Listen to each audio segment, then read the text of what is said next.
시간 117번째 시간 밭에 감추인 보화 그리고 값진 진주를 구하는 장사의 비유에 대한 말씀을 주님이 하셨는데요. 천국에 대한 이 세 가지 비유에 대해서 오늘 두 가지를 먼저 배우도록 하겠습니다. 본문 말씀은 마태복음 13장 44절에서 46절의 말씀인데 오늘의 이 말씀을 저와 여러분들이 배움으로 말미암아 더욱 우리가 천국을 발견했다. 예수 그리스도, 복음의 주체이신 예수 그리스도를 믿음으로 우리가 생명을 얻게 되었고 하나님 나라를 유업으로 이을 자가 되었으며 만물의 주가 되시는 하나님을 아버지로 모시고 사는 자의 영광의 풍성함이 얼마나 복된 것인지 말씀을 듣는 중에 아무나 깨닫지 못하는 이 은혜를 주신 하나님 아버지 앞에 더욱더 감격하며 감사하며 그 믿음 붙들고 일평생 승리의 삶을 살아가는 우리 모두가 되시길 바랍니다. 예수님은 천국에 대하여 비유로 여러 가지 비유로 말씀하셨는데 앞서도 밭에 떨어진 씨앗 비유, 겨자씨 비유, 누룩 비유 이런 여러 가지 비유들을 말씀하셨지요. 왜 비유로 말씀하셨을까요? 제자들에게 친히 말씀하시기를 하나님이 택하신 자녀들에게는 밝히 깨닫게 하시고 알게 하시는 바이지만 하나님을 거부하고 마음의 그 교만함과 완고함을 녹이지 않는 자들, 하나님께서 손을 내미셔도 붙들지 않고 끝까지 그 높아진 마음을 낮추지 않는 자들에게는 감추어 버린 세계라는 것입니다. 그래서 오늘 본문의 말씀 밭에 감추인 보화 이러한 비유로 말씀을 하셨는데요. 이 말씀을 이해하기 위해서는 예수님 당시의 상황을 좀 이해할 필요가 있습니다. 고대 사회는 오늘날과 같은 이러한 금융업이 발달되진 않았죠. 그래서 자기의 재산을 자기 스스로 관리를 해야 했습니다. 물론 어느 시대에나 이 돈을 빌려주고 이자를 받고 자기의 어떤 그 돈을 빌려주고 빌리고 하는 관계성 속에서 이득을 취하는 그런 이들은 있었죠. 뭐 고리대금업자, 잘 아는 그런 내용들이죠. 왜 고리대금업자가 그 태동이 되었을까요? 지금 이 시대도 마찬가지죠.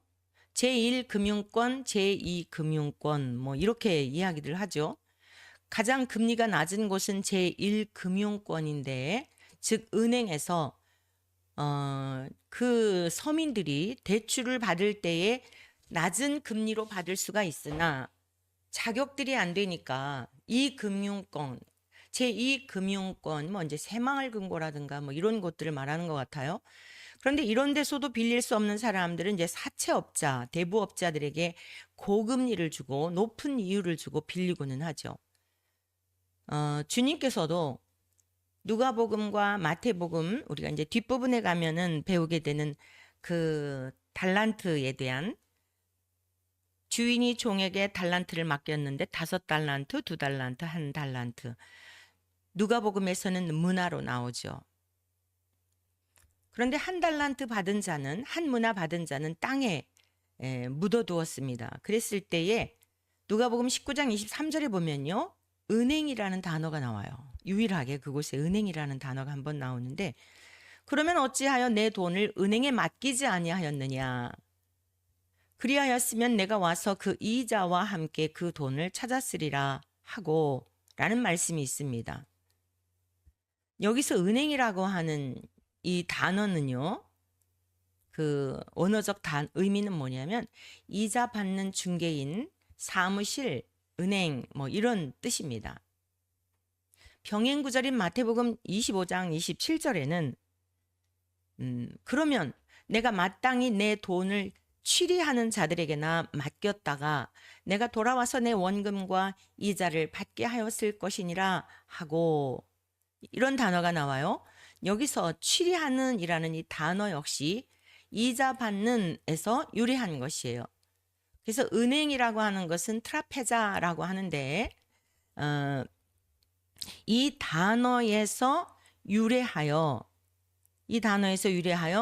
이자 받는 그 이자 받는에서 유래해서 취리하는 자, 이자를 주고 돈을 빌려주고 받고 하는 그러한 그 곳에다가 맡겨두었다고 한다면 내가 이자를 받지 않았겠느냐. 근데 너는 땅에다 묻어두었다라고 하는 그런 말씀을 하신 것을 보면 당시에도 돈을 주고받고 거래를 하면서 금리에 따라 하고 하는 이자를 주고받는 이러한 일들도 있었음을 알 수가 있습니다.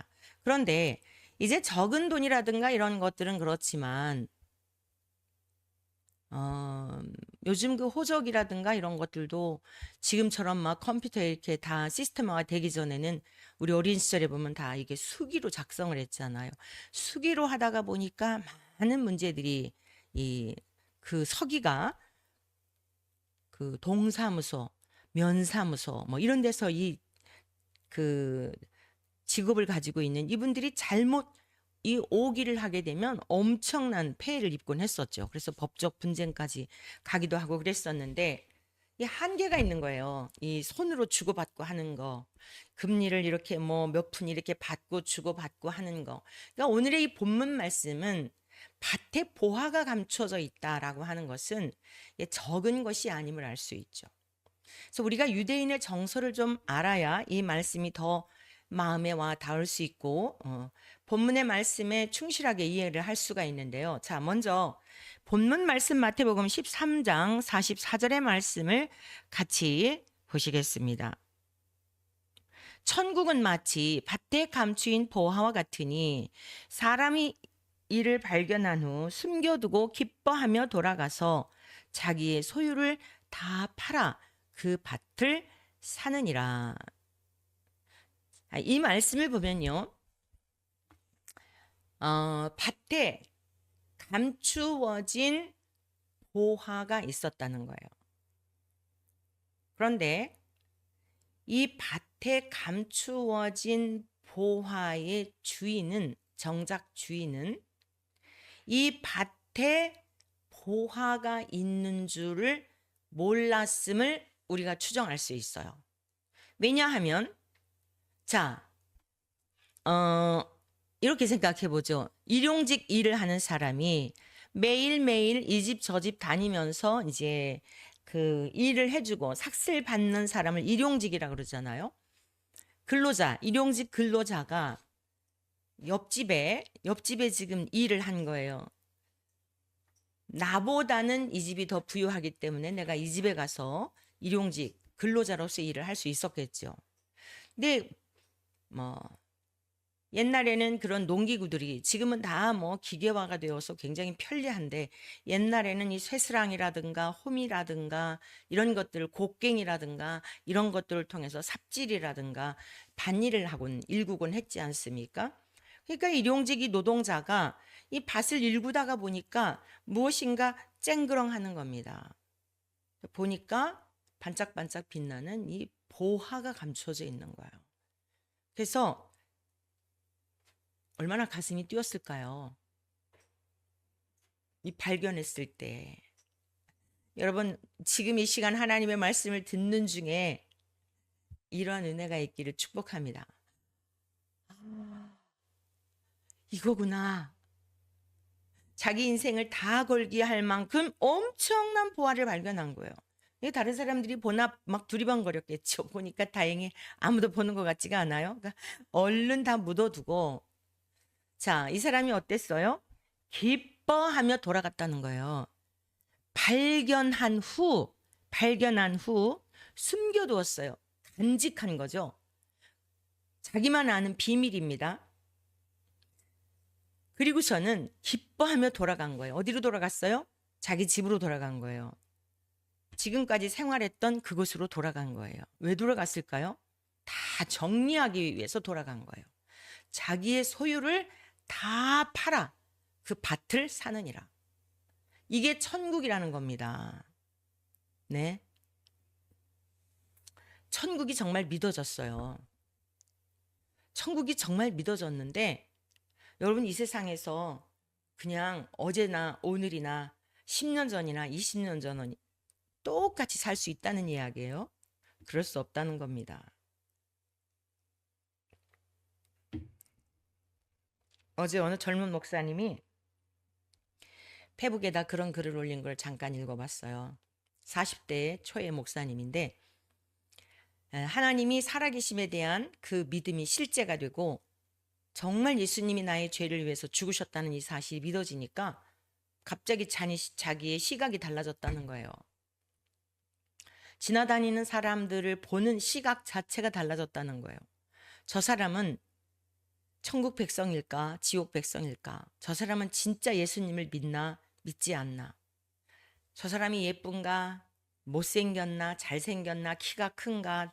작은가? 여기에 관심이 아니라 모든 사람들을 보는 눈이 달라졌는데 그 영혼이 구원을 받은 영혼인가?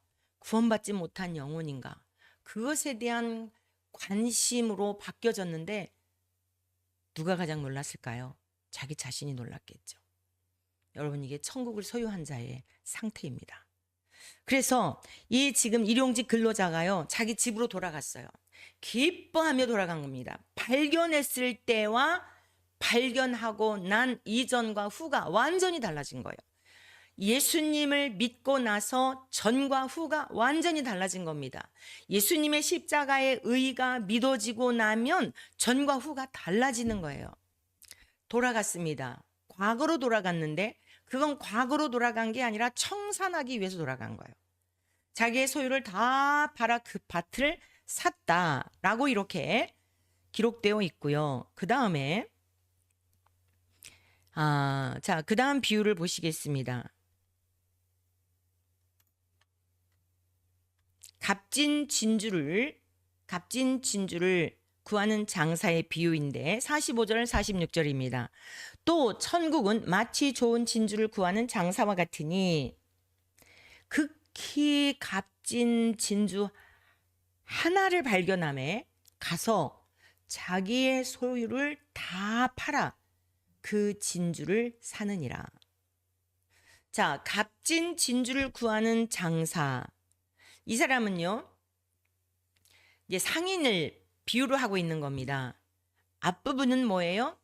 앞부분에는 농산일을 하는 사람, 농부가 이해할 수 있는 비유예요. 자기는 그냥 평범한 농사일을 하고 있었을 뿐입니다.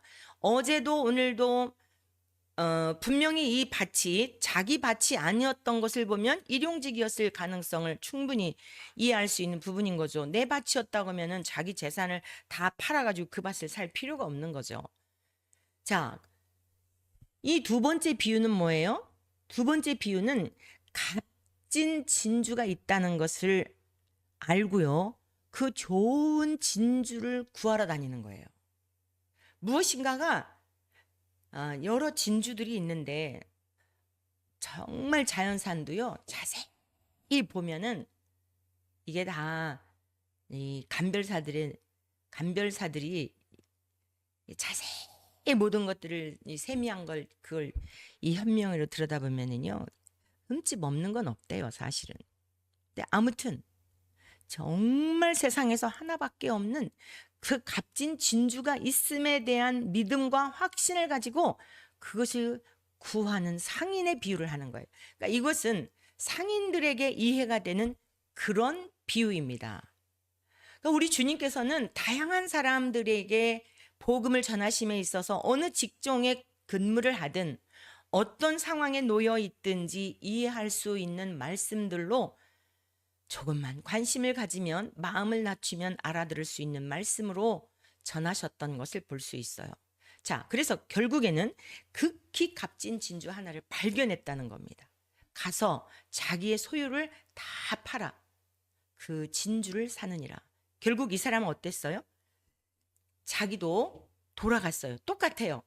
앞에 있는 그 사람, 밭에서 노동을 하다가 발견한 사람이나 이 사람이나 지금 뭐가 동일하냐? 공통적인 게 있는데 발견했습니다. 두 번째는 돌아갔어요. 세 번째는 다시 왔어요. 돌아가는 것이 가룟 유다처럼 아주 예수님을 떠나기 위한 것이 아니라 자기의 과거를 청산하고 온전히 그 값진 보화, 그 세상에서 하나밖에 없는 그것에 전부 다 걸기를 하는 거예요. 그러면 이 보화는 누구를 말하는 걸까요? 천국을 의미하기도 하고요. 천국의 주인이신 예수 그리스도를 의미하기도 하죠. 자, 그러면은 이 말씀을 좀 더 우리가 깊이 좀 살펴보겠습니다. 먼저 이게 이제 오늘 두 가지 비유에 대한 말씀인데 공통적인 것, 공통점에 대한 것을 우리가 살펴봤어요. 발견했다, 돌아갔다, 다시 와서 샀다, 대가 지불했다는 거예요. 그리고 막 기뻐했다. 이 지금 좋은 진주를 구하는 장사 같은 경우에는 기뻐했다는 그런 표현은 없어요. 그러나 이 사람은 이미 출발 자체가 뭐죠? 자기 인생을 다 걸게 할 준비를 하고 있었던 거예요. 무엇인가 진짜가 있을 거야. 내 인생을 다 걸게 할 만한 어떤 그 대상이 있을 거야. 어떤 세계가 있을 거야 라고 하는 그 소망이 있었고 믿음이 있었고 확신이 있었고 그것을 찾아 구했던 겁니다. 그런데 드디어 발견한 거예요. 자, 먼저 이제 밭에 감추인 보화에 대한 것을 좀 더 우리가 이 말씀의 그 의도, 주님이 이렇게 말씀하신 의도를 이해하기 위해서 유대인의 정서를 조금 살펴보도록 하겠습니다. 여러분, 우리나라 못지않게 유대인들, 이스라엘 사람들도 주변국으로부터 많은 침략을 받게 되었지 않습니까? 많은 침략을 받다가 보니까 요즘 금값이 많이 올라가죠. 달러 값도 올라가고. 여러분, 금값이 올라간다, 달러 값이 올라간다라고 하는 것은 굉장히 그 세계적인 평강의 시대를 우리가 예측하기는 어렵지 않아요? 왜 그러냐면 전쟁의 위협이 있을 때 또 경제적인 어떤 불안정감이 있을 때 사람들이 주식에 투자하거나 이런 것보다는 달러라든가 금이라든가 이러한 것에 투자한다고 하지 않아요? 그러니까 지금 적은 돈이 아닌 걸 알 수 있어요. 적은 돈은 뭐 취리하는 자들에게 좀 맡겼다가 자기가 또 이자를 받고 이렇게 주거니 받거니 하는 이런 거지만 이게 지금 밭에 감추인 보화라고 한다면 이 본래 땅 주인이 본래 이 밭의 주인이 굉장히 그 재산이 많이 있는데 이것이 전쟁이 나고 나면 다 소실이 될 수 있잖아요. 그러니까 또 피난을 해야 하고 그걸 가지고 다닐 수도 없고 그러니까 이것을 금화나 이러한 것들로 환전을 해가지고 안전하게 보호하기 위해서 이렇게 땅에다가 묻어두는 경우가 있다고 합니다. 자, 그래서 지금 이 밭에 감추인 이 보화가 있는 이 밭의 주인은 본래 주인이 아니었던 것을 알 수 있어요. 본래 주인이었다면 자기 밭에 감추인 보화를 모를 리가 없죠. 그것을 팔 리가 없잖아요. 그러니까 본래는 이 사람의 땅 주인이 있었는데 A라는 사람이 전쟁을 예비해 가지고 자기 밭에다가 그걸 그 아주 귀한 보화를 자기가 가지고 있던 돈을 다 환전해 가지고 그걸 땅에 묻어두었단 말이에요. A라는 사람이. 그리고 이제 전쟁터에 나갔든지 피난을 갔든지 이차 저차 해가지고 이제 이 사람이 오지를 못했던지 아니면 너무 가난하든지 해가지고서는 B라는 사람의 소유가 돼버린 겁니다. 그러니까 이 사람이 되돌아왔다면 절대 그 보화를 캐내어 가지고 자기의 생활을 했기 때문에 절대로 그거를 팔지 않았겠지요. 근데 이 사람이 죽었든지 또 가족이 있었더라도 이 내용을 몰랐든지 어찌됐건 B라는 사람의 소유가 된 거예요. 근데 B라는 사람이 소유가 되었지만 땅에 무슨 일이 있었던지 모르는 겁니다. 자기 밭인데도 불구하고 그 소중한 것을 모르는 거예요. 자, C라는 사람은 일용직 근로자였어요. 그리고 그 B라는 사람의 본래는 A라는 사람의 밭이었던 거죠. 그리고 이제 그 중간에 있는 B라는 사람의 밭을 열심히 일구다가 이걸 발견하게 된 겁니다. 원 주인이 있었고 B도 C도 자기 주인이 아닌 거예요. 그러니까 이 C라는 사람이 자기의 소유를 다 팔아가지고 이 밭을 사게 된 이유가 뭡니까? 빚을 내서라도 이 밭을 사게 된 이유가 뭘까요? 본래 감추어진 자의 그 보화라고 하는 것은 엄청난 가치가 있는 것이기 때문에 자기의 모든 소유를 다 팔고 다른 사람들의 것까지 빌려서라도 투자하면 가치가 있다고 생각했기 때문에 그런 것 아니겠어요? 여러분, 천국이 그와 같다는 것입니다. 천국의 주인이신 우리 하나님께서 감추어 두셨어요.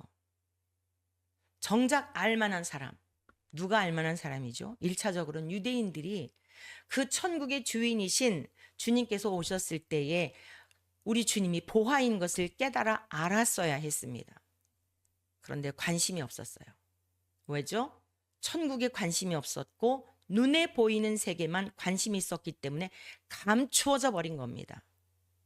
하나님께서 그들에게 허락하셨지만, 그들의 밭이었지만, 그들의 교만함이, 그들의 완고함이, 예수님을 대적함이, 말씀을 들으려 하지 않고 귀를 닫아둠이, 눈은 보아도 보지 못하고 귀는 들어도 깨닫지 못하는 까닭에 그들에게는 감추어져 버렸던 것이에요. 그리고 하루하루 근근히 살아가는 그 사람이 오늘도 고단한 육체를 이끌고 열심히 하루 동안 주어진 날을 살기 위해서 밭을 일구는 중에 그 보화를 발견하게 된 것입니다. 사랑하는 하늘가족 여러분, 하나님 나라는 지금 이 시대에도 감추어져 있죠. 밭에 숨겨져 있어요. 주님께서 우리들에게 그 밭의 보화를 발견하라고 주신 시간입니다. 이 세상에서 여러 가지 일들을 일구어 보아도 만족이 있나요? 오늘 이곳에서, 내일 저곳에서, 내가 이 직장에서, 또 저 직장에서 열심히 연봉이 점점점 올라가는 직장을 다닌다고 하여 만족이 될까요? 여러분, 이 세상에서 어떤 것으로도 만족이 안 돼요. 사람으로도 만족이 되지 않습니다. 비유로 말씀하신 거예요. 보화라고 하는 것은. 그 영구한 우리의 믿음을 금으로 비유하잖아요. 왜 그렇죠? 변질되지 않는 영원한 것. 왜 사람들이 금에다가 많은 투자를 하죠? 순금에 투자하는 이유가 뭐죠? 그것은 변질되지 않기 때문입니다. 왜 우리의 믿음을 금의 순금과 같은, 정금과 같은 그러한 믿음을 사라라고 말씀하셨을까요? 불로 연단한 금을 사라라고 말씀하셨을까요? 오늘 천국은 이 세상에서 오늘은 이곳, 내일은 저곳, 하루하루 먹고 살기 위하여 열심히 삽질을 하고 호미질을 하고 다 그러고 살지 않습니까? 펜대를 굴리든 손가락으로 컴퓨터를 하든 뭐 상담을 하든 다 고단한 삶 아니에요? 어제 우리 정 목사님 아들 보겸이 내외 만나서 식사하고 귀한 시간 나누었어요. 아주 저희들도 행복했고, 또 일본 며느리 얻어가지고 국제 결혼한 가정의 애로사항도 듣게 되었고, 보겸이가 그러더라고요. 국제 결혼한다고 하면은 아주 도시락 싸갖고 다니면서 말리겠노라고. 정말 많이 힘들었노라고. 보람도 있었지만 많이 힘들었노라고. 여전히 그 힘듦은 가정 안에 놓여 있겠죠. 예.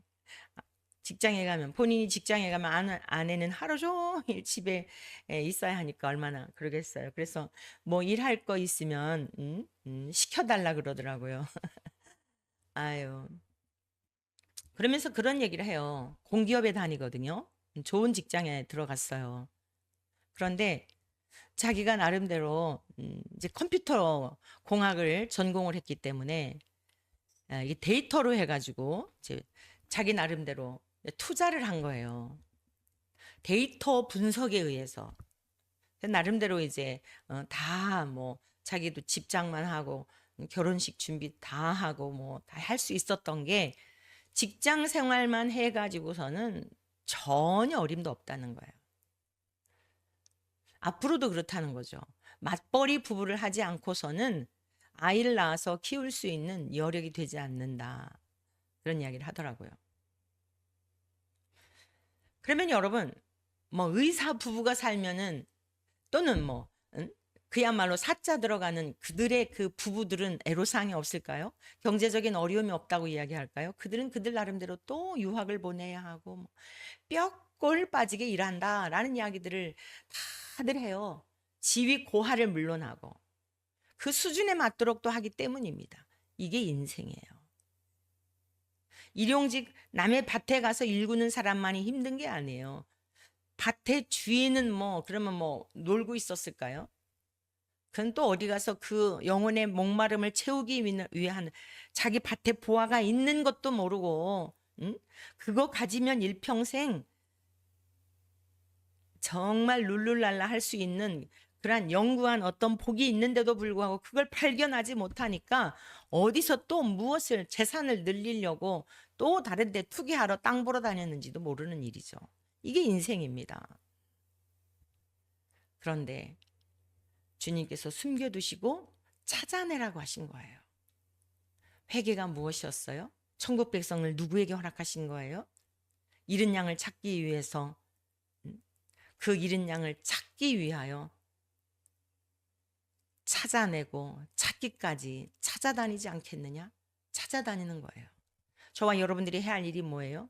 천국을 주님께서 천국은 침노하는 자의 것이라고 그랬습니다. 침노하는 자의 것. 두 번째 비유에서는요, 침노를 당하는 천국에 대한 것을 우리가 알 수 있어요.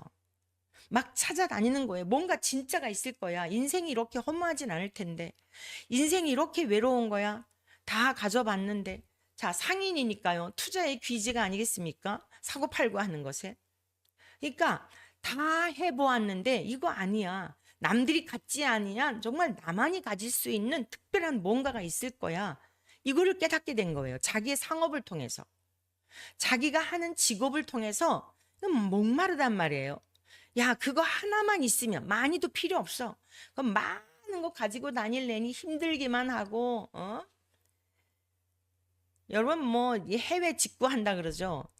해외에서 물품을 구하게 되면 뭐 아주 그냥 엊그제도 정 목사님이 그 복용하는 약이 있어요. 아침에 나오려고 하는데 쿠팡에서 전화가 왔더라고요. 며칠 전에 카톡으로다가 뭐가 왔는데 뭐 박은수님 귀하께서 뭐 통관 번호를 입력하지 않으면 뭐 구매하신 무엇을 이게 뭐 배송할 수가 없습니다. 어쩌고 뭐 긴 문자가 왔어요. 그래서 보니까 이 지구본 표시 있잖아요. 이래가지고선 이거 뭐 보이스피싱인가 보다 해외에서 보낸 거예요. 그래가지고 정 목사님한테 물어봤더니 또 그렇다 그러더라고요. 그래갖고 본인한테도 왔는데 본인도 그거 삭제했대나. 그래서 저도 삭제를 했어요. 또 시간 지난 다음에 아차 내가 해외에서 뭐 주문한 게 있는데 아마 그건가 보다. 그래서 오늘 아침에 막 나오려는데 전화가 온 거예요. 응? 그 통관 번호를 가르쳐 주지 않아서 이게 지금 배송이 지연되고 있다. 여러분 세상에서 뭐 물건 하나 사려면은 얼마나 절차가 복잡한지 또 그거 가지고 사기치는 사람이 있지를 않나. 별의별 사람이 다 많아요. 이 상인은 어땠겠어요? 많이 속기도 했겠죠. 많이 투자에 손실을 보기도 했겠죠. 근데 이 사람 마음속에는 이상하게 그 한 가지에 대한 게 있는 거예요.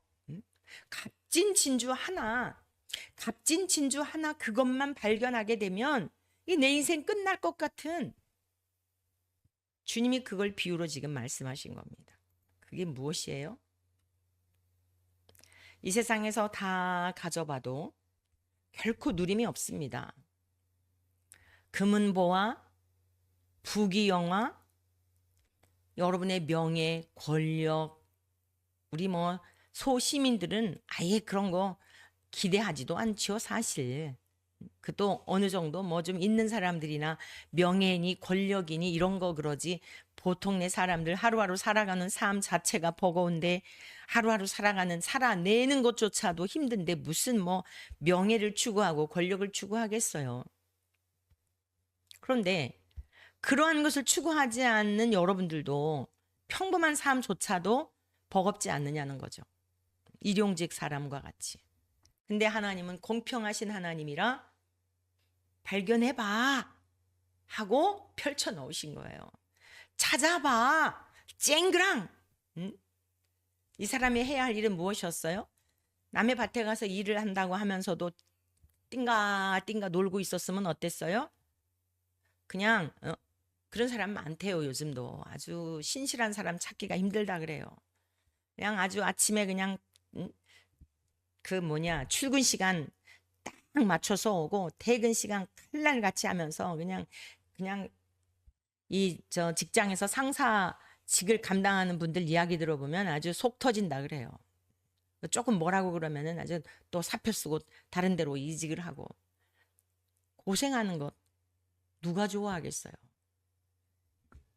이 농부는요, 이 밭에서 일하던 일꾼은요, 성실하게 일하던 중에 캐 삽질하고 또 하고 하던 반복하는 이 일을 통해서 놀라운 걸 발견한 거예요. 여러분들의 주어진 삶 가운데서 하고 또 하고 또 하는 중에 자, 전업주부, 가정주부를 한번 생각해 보죠. 여러분에게도 해당되는 얘기예요. 가정주부로서 날마다 똑같은 일을 반복하는 겁니다. 아침에 일어나서 뭐 하고 가사일 돌보고 또 그 일하고 자고. 그거예요, 지금 이 농부가. 주님이 비유로 말씀하신 게 엄청난 못 알아듣는 얘기 한 게 아니라 여러분들이 지금 주부의 예를 든다면 이 시대에 아마 주님께서 주부들을 향해서는 그렇게 비유로 말씀하지 않았을까요? 열심히 설거지하고 방 치우고 뭘 하고 하는 중에 깨닫게 되는 거예요. 인생이 이것일까? 인생이 이 땅에 와서 살다 가는 삶이라는 것이 이렇게 반복적인 삶을 살다 죽음으로 끝나는 이러한 삶일까? 물음을 던져봐야 돼요. 아니죠. 그때 또 성령님께서 가난한 마음을 가진 그 사람에게 깨닫게 하신 은혜를 주는 거예요. 지나온 날의 삶을 돌아보니 미래의 삶을 내다보니 여기 이 삶이 전부가 아닌 것을 깨닫게 된 겁니다. 그거를 발견하게 되었을 때 영원한 하나님 나라가 있음을 발견하게 되었을 때 예수 그리스도를 나의 구주인 것이 믿어지는 그 순간 너무너무 기뻐가지고 그동안 지루했던 답답했던 내 가정, 그 공간, 그 환경 이 모든 것이 있었기 때문에 그거 가지고 와갖고 이걸 사잖아요. 여러분 그게 없었으면 이걸 어떻게 사요? 그러니까 우리의 과거에 힘들고 어려웠던 삶도 오늘 이 자리에 있게 하신 은혜라니까요. 실패했던 순간도 오늘 그랬기 때문에 이 밭농사를 하게 된 겁니다. 밭에 가서 일하게 됐던 거예요. 이 사람도 자기 땅을 많이 가지고 있었을 수 있죠. 다른 사람들 일꾼을 부렸던 사람일을 수도 있는 거예요. 근데 어떤 형편이든지 남의 밭에 가서 일하게 되었는데 정작 그 밭의 주인은 그걸 발견하지 못한 거예요. 부자는 발견하지 못한 거예요. 그런데 하여간 망하고 실수해가고 뭐 하여간 뭐 여러 가지 그냥 곤두박질하고 해서 지금에 왔던 이 자리 그 자리에 그냥 그날도 그냥 뭐 어쩔 수 없이 반복적으로 그랬는데 쨍그렁 하는 겁니다. 천국은 정말 가난한 마음을 가진 자에게 피곤하고 지치고 고단한 인생길 살아내느라고 고달픈 여러분들이 오늘에 있는 그 삶의 자리에서 쨍그렁 하나님 앞에서 여러분의 자아가 깨어지는 쨍그렁의 시간이 있을 때 그때 천국 문이 열리는 거예요. 나의 교만이 나의 의가 감사할 줄 모르는 나의 이 강팍한 성품이 하나님께서 주신 그 귀한 은혜를 누리지 못하고 살아왔던 것이구나. 과거를 돌아보는 거예요. 다 은혜였네요. 실패였던 것도 은혜였고 망했던 그 순간도 은혜였고 찢어졌던 것도 은혜였고 가정이 박살났던 것도 은혜였고 다 감사의 조건이 되니 어때요? 기쁨이 충만한 거예요. 그리고 그동안에 지나온 날의 모든 삶을 실패했던 거, 좋았던 거, 슬펐던 거, 우울했던 거를 다 걸게 하고 새로운 인생길로 이 보화에만 이 보화에 다 투자해버리는 거예요. 여러분, 이게 우리 주님의 사랑입니다. 우리 과거 뭐가 쓸모가 있죠? 우리의 과거가 하나님 앞에 부끄럽기 짝이 없어요. 근데 주님은 그거 나에게로 가져오라는 거예요. 그게 구제 의미라 그랬잖아요. 구제 의미. 구제 의미라고 하는 것은 굉장히 이중적인 구조가 있는데, 주다라고 하는 의미가 있고 바꾸다라는 의미가 있단 말이에요. 내가 누구에겐가 주면 내가 도로 찾게 되는, 주님께서 바리새인의 집에 식사 초대를 받으셨을 때에 예수님께서 손을 씻지 아니하고 식사하시려고 하죠. 그랬더니 바리새인이 이상히 여겼다 그랬어요. 그때 주님이 말씀하셔요. 내가 손을 씻지 않고 밥을 먹으려 하는 것 때문에 네가 이상히 여기느냐? 네 속에 있는 것으로 구제하라. 사람이 음식 손을 씻지 않고 먹는다고 해서 더러운 것이 되는 게 아니라 사람의 입에서 나오는 것이 더러운 거야. 근데 사람의 속에 있는 게 뭔지 알아? 악한 생각, 음란, 악독, 교만, 어리석음, 탐심, 탐욕, 온갖 것들이 있는데 그거 나에게로 가져와. 그것으로 구제를 해. 그리하면 깨끗하게 될 거야. 너에게 있는 거, 나 지금 밥 한 끼 대접하면서 내가 손 씻지 않고 밥 먹는다고 나를 정죄하느냐? 너가 볼 때 너는 밥 먹을 때마다 아주 깔끔을 떨면서 장로의 유전을 따라 음식 하나하나 먹을 때마다 네가 아주 정갈하게 음식을 먹는 것 같아서 겉으로 볼 땐 깨끗해 보인다마는 네 속에 어떤지 알아? 지금 나를 정죄하고 있잖아. 네가 정죄를 받아야 돼. 나는 정죄받을 사람이 아니야. 나는 보이지 않는 하나님의 형상이거든. 그런데 지금 너는 나를 정죄하고 있지. 그게 교만이야. 그게 어리석음이야. 나를 알아보지 못하는 거야. 나에게로 가지고 와. 그거 나에게로 줘. 그러면 너는 깨끗해질 거야. 여러분, 이게 구제 의미예요. 그러니까 내 속에 있는 더러운 것들이 청산이 되지 않고 십자가와 함께 못 박고 주님으로 말미암아 거듭나지 않은 상태에서 봉사활동하고 뭐하고 그러잖아요. 시끌시끌한 거예요. 그것을 주님께 드리고 주님의 것으로 바꾸게 될 때에 그게 구제 의미인 것입니다. 오늘 주님께서는 우리 각자의 삶의 현장에 맞는, 이 말씀은 2000여 년 전에만 해당되는 말씀이 아니에요. 오늘 우리들에게 주시는 말씀이에요. 시대를 변하여 어제나 오늘이나 동일하신 복음이거든요. 여러분이 어떤 직업에 있어도 마찬가지예요. 반복적이고 늘상 하는 일이지만 여러분 가운데 예수 그리스도 안에서 쨍그렁하고 깨지는 순간, 나의 자아가 깨지고 나의 교만이 깨지고 마치 땅속에 있는 알갱이가 빡 터질 때 그때부터 싹이 땅을 뚫고 올라오는 것과 같이, 그러니까 이 비유를 여러 가지로 말씀하시는 것 같지만 사실은 하나예요. 하나. 못 알아먹으니까 자꾸 말씀이 길어지시고 또 설명하시고 설교가 길어지시고 그러는 거예요.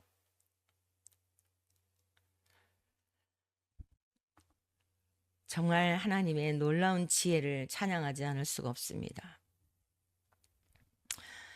그리고 이 두 번째 비유 같은 경우에는 앞서도 잠깐 말씀드렸듯이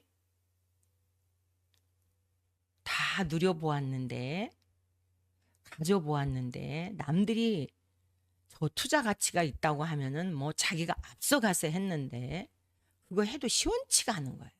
늘 목마른 거예요. 그러니까 부자들도 조금만 생각을 바꾸면 오히려 자기들이 살아왔던 삶에 의하여 야, 이거 다 가져봐도 별거 아닐세.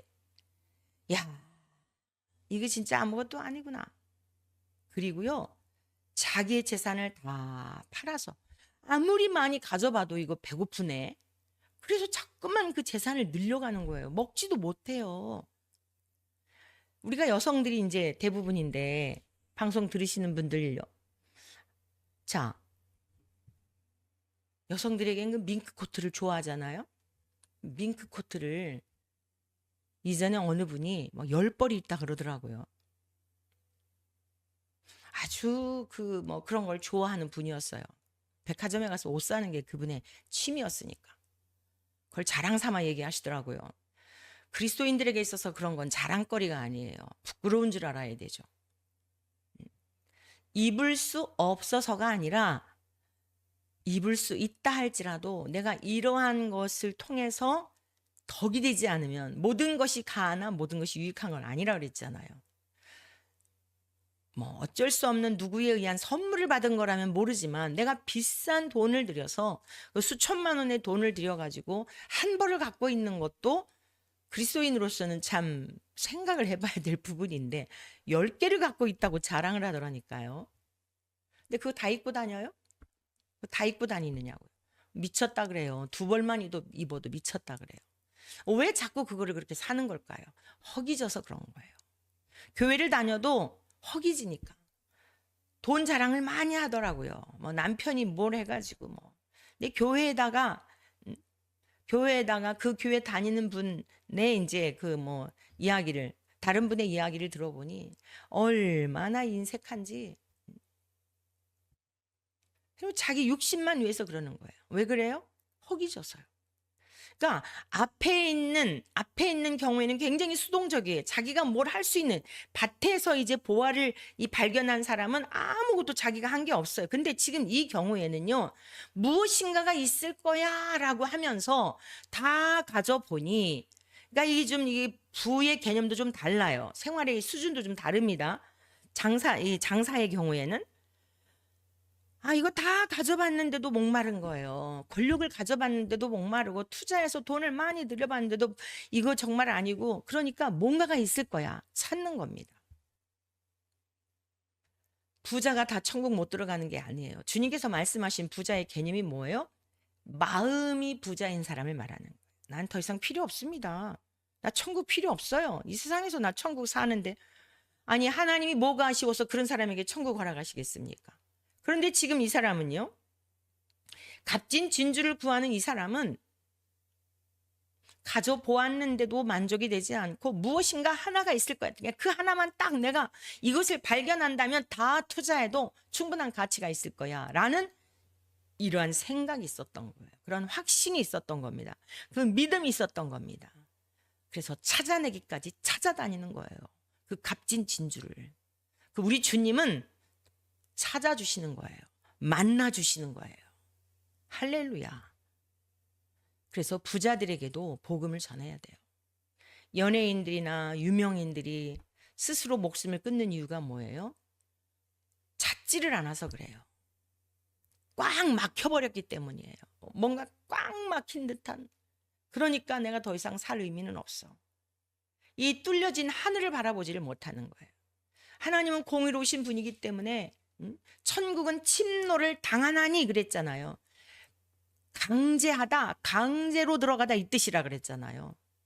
그러니까 누구도 핑계할 수가 없습니다. 장로교단에서 말하고 있는 예정론, 이미 택자와 불택자가 나눴기 때문에 우리는 자꾸 그것에 관심 가질 게 없어요. 그거는 하나님의 영역이에요. 누가 택자이고 누가 불택자인지 몰라요. 그러나 우리가 할 일은 뭐예요? 하나님은 선하시다. 하나님은 사랑이시다. 하나님은 공의로우신 분이시다. 하나님은 공의로우시기 때문에 모든 사람이 구원받기를 원하신다. 그래서 모든 사람이 하나님을 알만한 것을 보이셨다. 만물 가운데 하나님의 능력을 나타내셨다. 우리가 지금 하나님의 능력으로 숨을 쉬고 있다. 모든 사람에게 주신 보편적 은혜거든요. 하나님께서 저 해와 달과 별을 만드셔서 햇빛을 통하여 모든 곡식과 식물과 생물들을 자라게 하신다. 나도 마찬가지로 그 은혜로 살고 있다. 여러분, 이게 지금 하나님이 우리에게 베푸신 은혜잖아요. 모두 다 부자나 권력 있는 자나 가난한 자나 병든 자 모두가 누리고 있는 하나님의 은혜 안에 사는 거 아니겠어요? 거기에 머물면 안 된다는 거죠. 이거 아닌 무엇인가 어떤 세계가 있을 텐데 우리가 이 세상 삶으로 끝나는 것일까? 죽음 너머에 어떤 세계가 있을 것인데 그 세계가 있다면 정말 저에게 믿을 수 있는 은혜를 주십시오. 저에게 밝히 보여주십시오. 이 가난한 마음을 가져야 한다는 겁니다. 이 값진 진주를 구하는 장사는요, 그것을 구하며 찾아다녔다는 거예요. 하나님은 외면하지 않으시고 그에게 내가 여기 있다. 여호와를 찾을 만한 때에 찾으라. 가까이 계실 때에 부르라. 그리하면 만나 주실 것이다. 찾아내 주신다는 거예요. 손을 내밀어 주신다는 겁니다. 어느 인생도 핑계할 수 없습니다. 세상에 오늘도 이제 광화문 광장에 가서 2시에 기도회를 할 텐데 너무 기가 막히더라고요. 내가 어느 연회라고는 안 하겠어요. 그 연회의 위원장이 부끄러우실까 봐서요. 지금 소송 중이잖아요. 이 목사는요, 이동환이가 뭐가 잘못했냐는 거죠. 목사가 사랑을 축복하는 게 당연한 거지 뭐가 잘못이냐는 거예요. 그러면서 이제 자, 이동환이를 출교했으니 나도 출교할 테냐? 할 테면 해봐라. 이러고는 뭐 아주 그냥 용기 백배 해가지고 그랬거든요. 근데 막상 이제 고소고발이 들어가니까 이게 좀 식겁해졌나 봐요. 아주 전화도 했었고 그냥 요리 핑계 저리 핑계 대면서 이제 지금 현재 감독들이 임기가 얼마 안 남았죠. 예, 임기가 얼마 이제 10월 달까지란 말이에요. 그러니까 이제 중부연회의 김찬호 감독님을 중심해 가지고 이게 이제 또 그러니까 총회 동성애 대책위원장이고 하니까 임기 끝날 때까지만 미루자. 이게 작전을 또 그렇게 짰대나요? 치사하지 않아요? 여러분, 그런 것만 봐도 이들이 가짜인 것을 알 수 있어요. 예수님께서 십자가에 달려 돌아가실 때 그 어디 그렇게 요 핑계 저 핑계 하면서 그러셨나요? 장렬한 죽음 맞이하셨죠. 지들이 말하는 게 진리이면은요, 그냥 거기서 딱 잘려 나가가지고 출교 당해갖고 교단 세우는 거예요. 그 진리를 전파하는 거예요. 여러분, 감리교회가 어떤 감리교회가 됐어요? 성공회에서 퇴출시킨 거예요. 그랬더니 막 복음을 전하니까 많은 영혼들이 몰려들어서 그 감리교회가 된 거예요. 이게 진리의 역사거든요. 뭐가 부끄러워가지고 뭐가 아쉬워서 그렇게 감리교회에 아니 너는 우리 감리교회의 교리와 맞지 않아. 너는 우리 감리교회를 지금 해체하는 짓이야. 이동환이한테 그랬는데 뭘 또 기어 살아오려고 또 법원에 가가지고 지손 들어줬다고 신나가지고 그러고 또 무슨 은퇴 앞둔 목사들은 또 그렇게 무식을 드러내면서 그래가지고 그 고소가 되고 있잖아요. 그런데 그 위원장이요, 글쎄, 그 이제 고발한 목사님을 불러가지고, 그 남땡땡이라고 하는 그 목사를 긍휼히 여길 마음이 없느냐. 아니, 이게 지금 질문이라고 하는 거예요. 뭐라고 하는 거예요? 그 위원장이라는 양반이 도대체 성경을 한 번이라도 읽어봤으면 그 질문을 지금 그 고소한 목사에게 물어볼 질문이에요.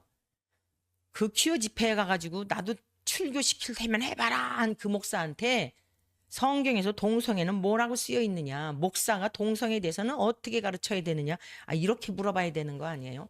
다 같은 족속들이에요. 다 같은 족속들. 인자가 올 때 믿음이 있느냐라고, 믿음이 있는 자를 보겠느냐라고 물으신 말씀이 진리죠, 진리. 자, 오늘 그들도 어떤 태도를 보여야 돼요? 하나님, 제가 볼 때는 이게 잘못인 것 같지가 않은데 왜 우리 교단에서는 이게 잘못이라고 그럽니까? 라고 하면서 말로 떠들고 언론에 떠들 게 아니라 성경을 다시 봐야 되는 거예요. 성경을. 창세기부터. 하나님이 사람을 지으시되 남자와 여자로 창조하셨다. 1장만 제대로 읽어도 저딴 소리를 안 해요. 1장, 2장만 읽어도. 그러니 어떻게 저런 인간들이 천국에 가고 다른 사람들을 어떻게 배나 지옥 백성 되게 하는 거죠. 또 이런 사람들을 치리하지 않으니 나도 못 들어가고 너도 못 들어가는 소경된 인도자들만 양산에는 이런 지경이 되었으니 오늘 이 두 가지 비유는요, 굉장히 중요한 우리 누구도 핑계할 수 없는 그런 비유의 말씀입니다. 극히 값진 진주 하나를 구하는 장사, 구해야 돼요. 구하라, 찾으라, 두드리라 그랬잖아요. 무엇을요? 성령을요. 하나님을요. 예수님을요. 성령님을요. 제발 제 안에 오셔서 깨닫게 해주세요. 진짜 성경이 동성애에 대해서는 무엇이라 말씀하시는지 사람의 생각 말고 내 생각, 내 해석도 말고 자꾸 이게 우리가 잘못됐다고 하니까 하나님 아버지 제발 좀 바르게 깨우쳐 주세요 하고 구한다면 하나님께서 쨍그랑 깨지게 하셔가지고 그것 때문에 구했는데 여러분 속에 있는 아직도 구원에 이르지 못할 교만이 깨지게 하고 의가 깨지게 하고 자아가 부서뜨려지게 되어서요. 아, 큰일 날 뻔 알았다. 내가 이 짓 하다가 죽었으면 지옥 백성 될 뻔 알았는데 어? 모르면서도 아는 척 어리석음, 무지, 미련함 이것 가지고 그래도 하나님이 나를 긍휼히 여기셔서 구할 마음을 주시고 성경을 읽은 마음을 주시사 읽어보았더니 이야 이게 지금 남의 문제가 아니라 내가 배나 지옥 백성의 자리에 지금까지 왔었구나. 성도들한테도 잘못 가르쳤구나. 거기서 회개가 일어나지 않겠습니까? 거기서 정말 천국이 발견되지 않겠어요? 그럼 뭐 할까요? 강단에서 여러분 제가 사기꾼이었습니다. 여러분들에게 잘못 가르쳤습니다. 우리 모두 회개해야 합니다. 우리 모두는 죄인입니다. 동성애도 죄입니다. 그런데 제가 다른 사람들의 영혼을 잘못 인도했습니다. 하나님 앞에 회개하고 여러분들에게 고백합니다. 이래야 되는 거예요. 이게 진짜 목사라면 성경에서 그렇게 가르치고 있다니까요. 다 내가 복음으로 바뀌어가지고서는 아주 그냥 볼수록 가관이에요. 볼수록 가관. 앞으로 얼마나 재밌는 일이 일어날지. 우리 서울연애는 또 꿈쩍도 안 하고 아무 소식도 없네요. 우리 서울연애도 지금 지금 제가 대표 고발인을 했거든요. 아주 실시간으로 다 여러분들한테 장면을 다 내가 공개 그거를 안 하면 내가 실시간으로 다 방송에 안내해 드릴게요. 제가 생각하건대는 이게 감독이 바뀌고 이래가지고 슬며시 그러려고 하는 건 아닌가 몰라요. 응? 나오는 감독 중에 한 사람이 지금 제가 고발한 사람 그들과 함께 결탁이 됐다는 이야기가 있거든요. 내가 그분한테 지금 이제 솔직하게 감독 후보한테 이게 소문인지 사실인지 좀 얘기해달라고 지금 내가 얘기하려고 그래요. 아무 소식이 없어요. 지금 이거 접수한 지가 보름째 돼가는데 저한테 연락이 와야 될 텐데 꼼수 부리는 거 아닌가 싶어요. 얼렁뚱땅 넘어가가지고 감독 바뀌고 다 그 재판위원 심사위원 자기들 원하는 사람 채워가지고 우야무야 하려고 하는 건 아닌지 어떤 결과이든지요. 제가 그곳에 있었던 모든 것들 다 실시간으로다가요. 아주 다 실시간으로 다 방송할 때마다 보도해 드릴 테니까요. 주님이 하시는 일이에요. 감리교회 새롭게 하시고 한국교회 새롭게 하시려고 숨길 수가 없어요. 이젠 네, 숨길 수 없습니다. 저와 여러분들 모두도 정신 차려야 돼요. 이 땅에서 드러나는 건 차라리 괜찮은데 이후에 하나님의 나라에 회개하지 않고 하나님 나라 가서는 너무너무 무서운 거죠. 오늘의 이 말씀 다시 한번 여러분 좀 되돌리게 하셔갖고 보셔서 누구도 핑계할 수 없는 천국을 하나님께서 주시기를 바라셔서 이렇게 애타는 마음으로 우리 주님이 비유로 말씀하신 것을 기억하심으로 정말 천국 모든 것 다 포기하고 대가 지불하면서까지도 절대로 놓치면 안 되는 반드시 쟁취해야만 하는 하나님의 나라인 것을 기억하셔서 하나님은 빼앗아 주세요. 빼앗겨 주세요. 그게 하나님의 사랑입니다. 그 사랑의 풍성함 속에 이 땅에서도 넉넉히 누리며 살아가신 우리 모두 되시기를 축복합니다.